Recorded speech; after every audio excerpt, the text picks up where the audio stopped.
Hello students, I am Assistant Professor Vishakha Kadam from Professor Sambhajirao Kadam College, Deur. Today's lecture is for BSc Part 1st. From this lecture, we can start our syllabus of Semester 1st, Paper 1st, Differential Calculus. Now, our first unit is Hyperbolic Functions and this is our first unit. So, firstly we see the introduction of complex number. In complex number, firstly we see the definition of complex number. The number is of the form a plus ib is called as complex number, where a and b are real number and I is equal to square root of minus 1 with I square is equal to minus 1. It is denoted by small letter z, that is z is equal to a plus ib. Here a is called as real part of z and b is called as imaginary part of z. Then we see the algebra of complex number. Here we can apply different operations on complex number. First is equality of complex number. Suppose we take two complex number z1 and z2. Then equality of complex number is defined by a plus ib is equal to c plus id if and only if a is equal to c and b is equal to d. That is, real and imaginary parts are equal. Second is addition of complex number. If z1 and z2 are two complex number, then addition is defined as z1 plus z2 is equal to first bracket a plus c plus I into second bracket b plus d. Third is subtraction of complex number. If z1 and z2 are two complex number, then subtraction is defined by z1 minus z2 is equal to first bracket a minus c minus I into second bracket b minus d. The fourth operation is multiplication of complex number. Let z1 and z2 are two complex number. Then multiplication is defined by z1 into z2 is equal to first complex number into second complex number is equal to first bracket ac minus bd plus I into ad plus bc, where I is equal to square root of minus 1. Fifth is division of complex number. Let z1 and z2 are two complex number, then division is defined by z1 upon z2 is equal to first complex number upon second complex number. By using rationalization process, we get first bracket ac minus bd upon c square plus d square plus I into second bracket bc minus ad upon c square plus d square. Sixth operation is conjugate. In conjugate of complex number, we see the definition of conjugate. If z is equal to a plus ib is complex number, then z bar is equal to a minus I into b is called as conjugate of complex number. For example, z is equal to 5, then z bar is equal to 5, but z is equal to 5i, then z bar is equal to minus 5 into I. The next is polar form of complex number.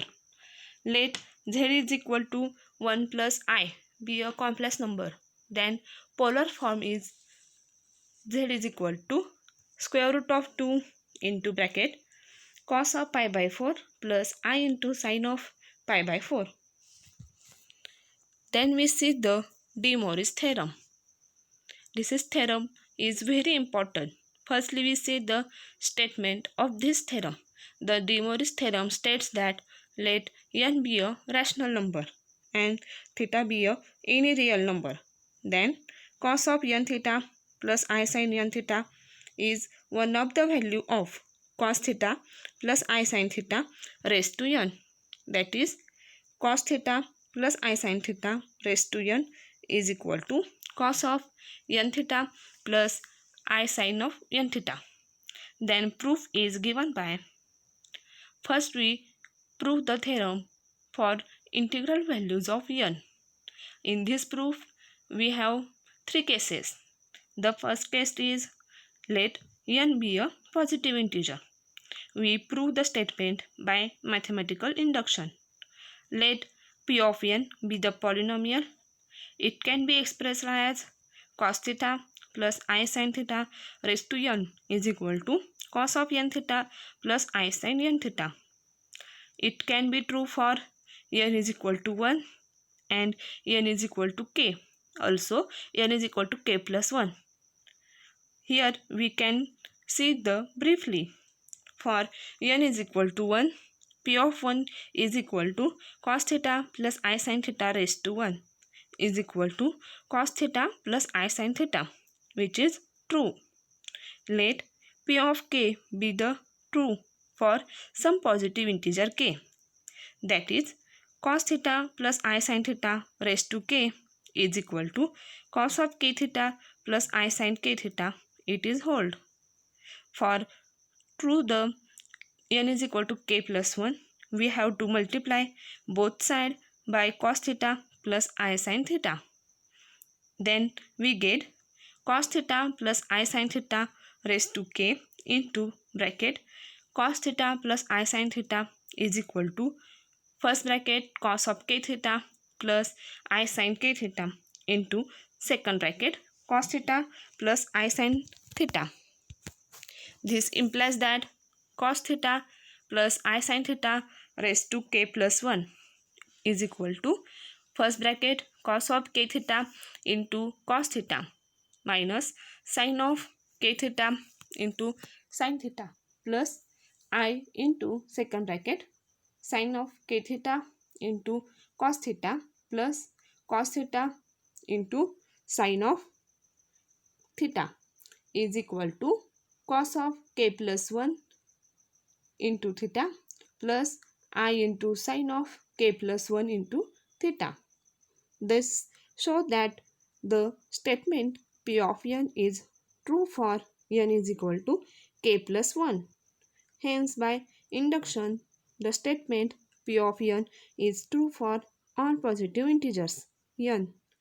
That is, cos theta plus I sin theta raised to n is equal to cos of n theta plus I into sin of n theta is true for all positive integers n. Then we study the case number 2.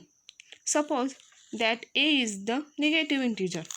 Then n is equal to minus m for some positive integer m. Therefore, we can consider cos theta plus I sin theta raised to n is equal to cos theta plus I sin theta raised to minus m is equal to 1 upon cos of theta plus I sin theta raised to m is equal to 1 upon cos of m theta plus I into sin of m theta, since m is the positive integer, is equal to cos of m theta minus I into sin of m theta upon cos of m theta plus I sin m theta into cos of m theta minus I sin m theta.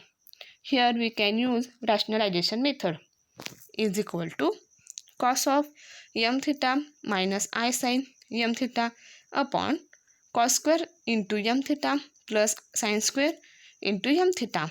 Here just we can multiply the two brackets.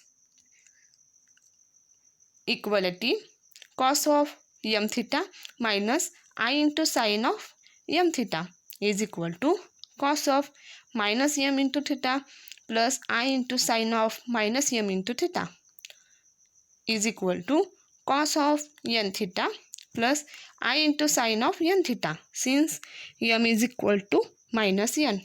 Thus, cos theta plus I sin theta raised to n is equal to cos of n theta plus I into sin of n theta. It is hold for all negative integers. Then we see the third case of this proof. Now suppose that n is the rational number. Let n is equal to p upon q, where p is any integer and q is not equal to 0.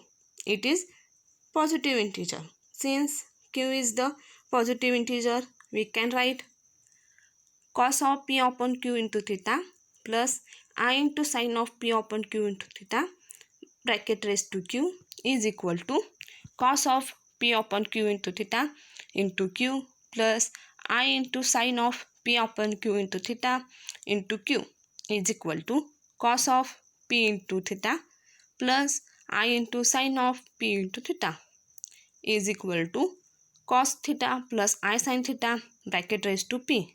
Since p is the positive integer, taking qth root of both sides, we get square bracket cos of p upon q into theta plus I into sin of p upon q into theta bracket raised to q square bracket raised to 1 upon q is equal to square bracket cos theta plus I sin theta raised to p square bracket raised to 1 upon q. Therefore, we get cos of p upon q into theta plus I into sin of p upon q into theta is equal to cos theta plus I into sin of theta raised to p upon q. Since qth root of complex number has q value, one of the values of qth root is cos of p upon q into theta plus I into sin of p upon q into theta. Thus, we can have cos theta plus I sin theta bracket raised to p upon q is equal to cos of p upon q into theta plus I into sin of p upon q into theta. But p upon q is equal to n. Hence, we have cos theta plus I sin theta raised to n is equal to cos of n theta plus I into sin of n theta, where n is the rational number. Hence the proof. Thank you.